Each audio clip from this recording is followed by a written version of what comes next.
Hey everyone, welcome to the channel Educationized.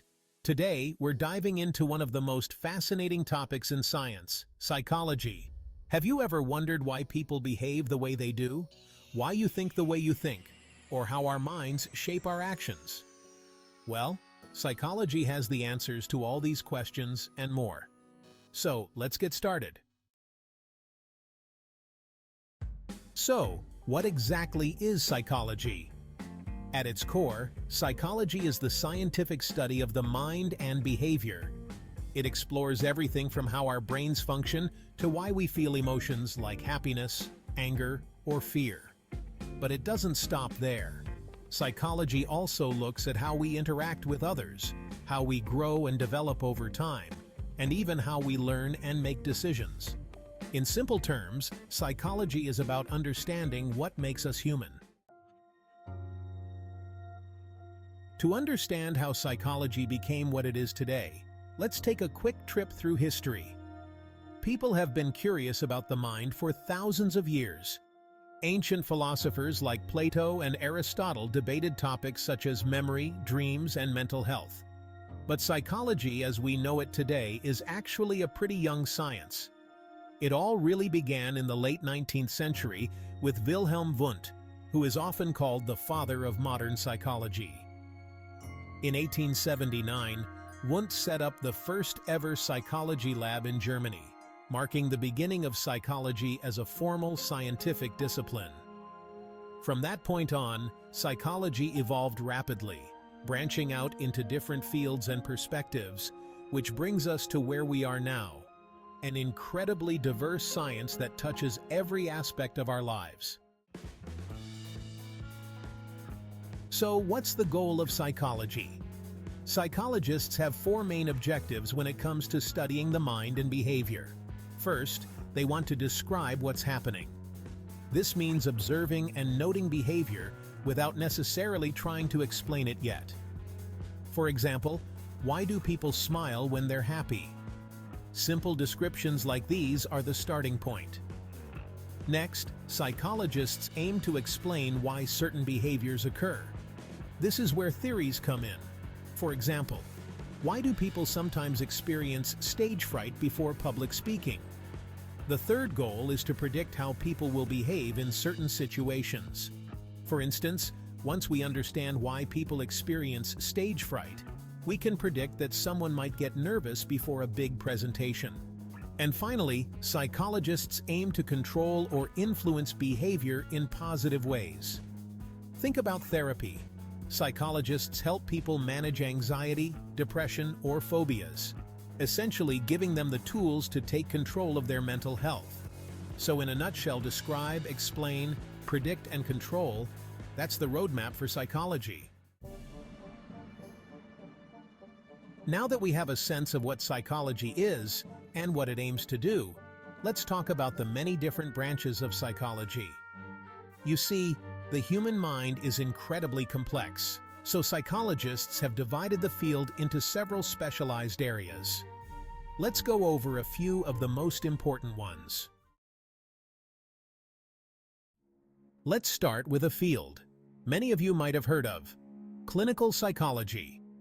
This branch is all about understanding and treating mental health disorders like depression, anxiety, and schizophrenia.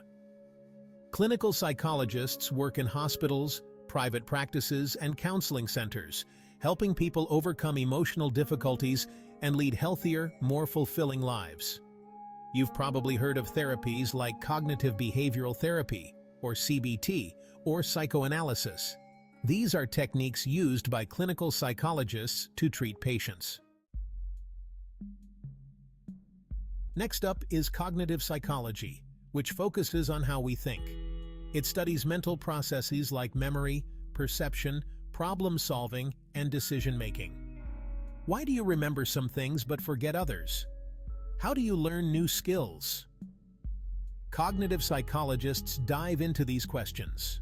For example, cognitive psychology can explain why we tend to remember emotional events better than boring, everyday ones, or how distractions can affect our focus.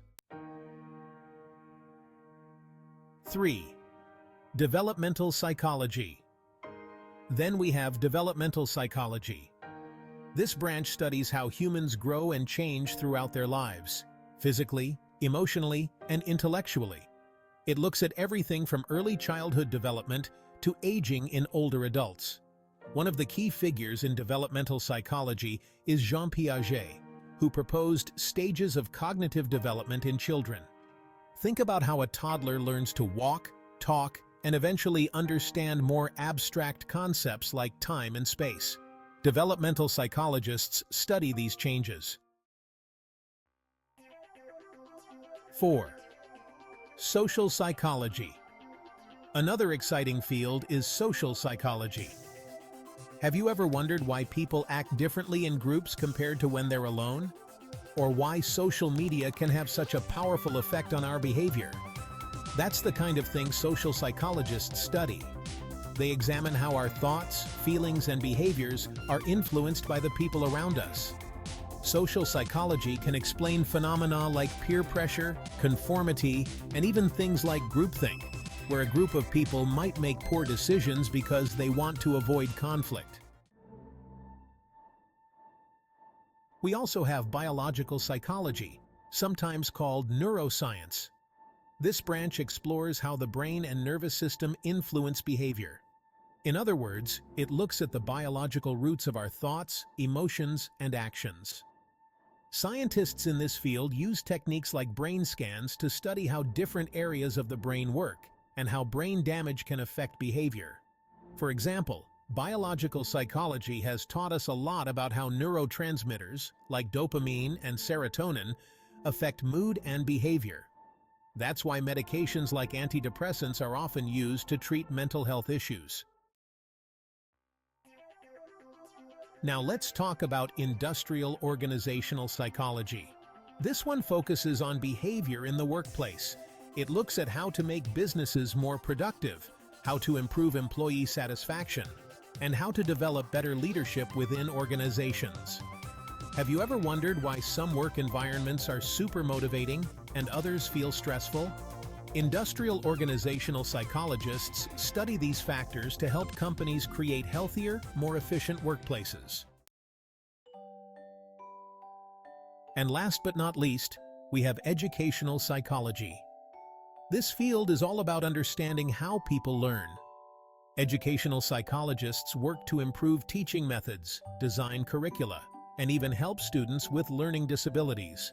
They explore how factors like motivation, memory, and environment can affect learning. For example, educational psychology has shown us that different people have different learning styles. Some are visual learners, while others are more hands-on or auditory. As you can see, psychology is a vast field with many different branches, each focusing on a different aspect of the mind and behavior. Whether it's helping people overcome mental health challenges, understanding how we learn, or even exploring how our brains work.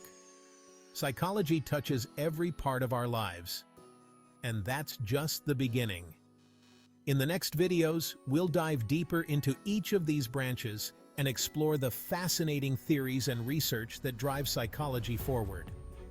So, if you're as curious as I am, make sure to hit that subscribe button and turn on the notification bell, because you won't want to miss what's coming next.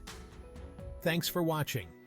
Until next time, stay curious, stay learning, and stay educationized.